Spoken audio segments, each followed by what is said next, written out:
Trump's agenda will pull our economy back into recession. She's going to raise taxes, $1.3 trillion.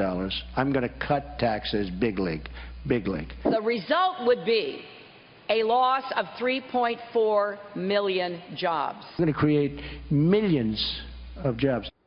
The battle is on. Hillary Clinton and Donald Trump going at it over who is a better fit to revive the economy. So who does have the better economic plan? Well, here to compare the two, chair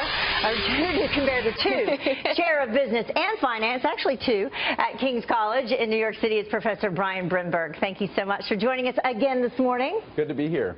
So first of all, let us know in terms of just the overall focus between Trump and Clinton. Yeah, there's a really big difference here. Trump is focused on growth. He's cutting taxes. He wants to cut regulation, roll back regulation to spur growth in the economy.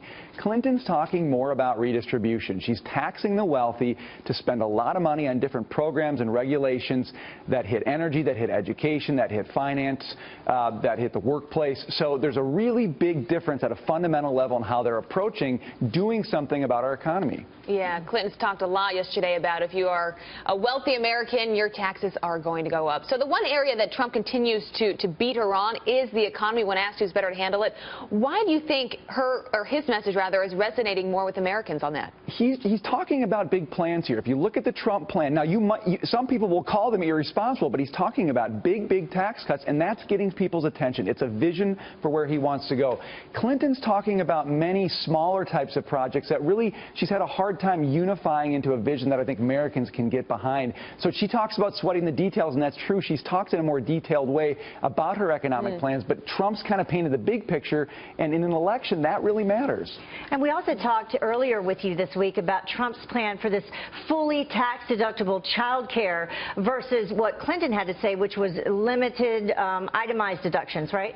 Yeah, so Trump's really trying to get on board with appealing to families and working women, and this deductible child care expenses is one way to do that. There's been some critiques of that plan because it's probably going to end up helping wealthier individuals more than lower-income individuals. Clinton, on the other hand, is talking about limiting itemized deductions. She has to raise a lot of money here to pay for her spending plans, and so she's doing that by increasing taxes in different ways on the rich. And something they're both talking about, the estate death tax. Trump says let's end it. Clinton says let's raise it. Fundamental difference on whether you think this is fair or not. Trump would say, look, you've already paid taxes on this money. Why do you have to pay it again when you die? Clinton's saying, no, we need this money to pay for important social programs. Just really fundamental philosophical differences here on how much people should be contributing to the government. Yeah, and you mentioned the growth that's needed. Trump's plan, also you need growth. I mean, you need to go from what it is right now, what about 2% up to 7% to pay for his. Yeah, in some cases here, you need unrealistic wealth to plug the deficit hole that Trump's tax plan is creating. I mean, we're talking about $2.5 to $3 trillion potentially in new deficits as a result of his tax plan. He needs the economy to grow fast to make up for that. Clinton, because she's raising taxes, really doesn't need that. Trump would come back to her, though, and say, look, you're not going to grow the economy. You're not going to create jobs. You're not going to create higher wages. And that's exactly what we need to be doing at this point in our economic history. So if growth is the most important thing, Brian, who has a better plan for Americans?